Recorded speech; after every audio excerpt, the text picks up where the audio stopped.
मेरे प्रिय मित्रों, माय डियर फ्रेंड्स, आज मैं आपके सामने एक ऐसे विषय पर अपने विचार रख रहा हूं जिसे कहते हैं आशा कभी न छोड़े, यानी नेवर लूज होप। जीवन में कठिनाइयां और संघर्ष हर किसी के सामने आते हैं। ये जीवन का एक अपरिहार्य हिस्सा है। लेकिन इन कठिनाइयों के समय में भी हमें आशा यानी होप का दामन नहीं छोड़ना चाहिए। आशा ही वह ताकत है जो हमें कठिनाइयों से लड़ने की शक्ति देती है और आगे बढ़ने की प्रेरणा देती है। एक उदाहरण के तौर पर महात्मा गांधी का जीवन हमारे सामने है। जब उन्होंने भारत को स्वतंत्र कराने का सपना देखा, तब उनके सामने अनेकों बाधाएं थीं। उन्हें कई बार जेल जाना पड़ा, उनका विरोध हुआ और बहुत सी कठिनाइयां आईं। लेकिन उन्होंने कभी होप यानी आशा नहीं छोड़ी।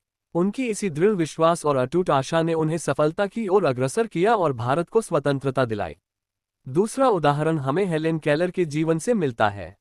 वह बचपन में ही अंधी और बहरी हो गई थी, लेकिन उनकी आशा यानी होप और दृढ़ संकल्प ने उन्हें एक प्रसिद्ध लेखक और वक्ता बनने में मदद की। उन्होंने दुनिया को दिखाया कि शारीरिक अपंगता भी हमारे सपनों को नहीं रोक सकती, अगर हमारे पास आशा और आत्मविश्वास हो। हम सभी के जीवन में भी ऐसे कई क्षण आते हैं जब हमें लगता है कि सब कुछ समाप्त हो गया है और हम हार मानने के करीब होते हैं। लेकिन हमें याद रखना चाहिए कि हर कठिनाई के बाद एक सुनहरी सुबह होती है। हमें अपने अंदर की आशा को कभी मरने नहीं देना चाहिए। ये होप यानी आशा ही है जो हमें हर मुश्किल घड़ी में एक नई ऊर्जा देती है और हमें अपने लक्ष्यों की ओर बढ़ने के लिए प्रेरित करती है।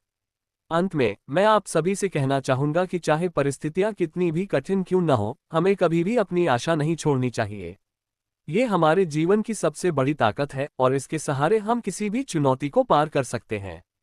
बात अच्छी लगी हो तो कृपया लाइक कर देना और दोस्तों से भी शेयर कर दिया करो। थैंक यू सो मच यार।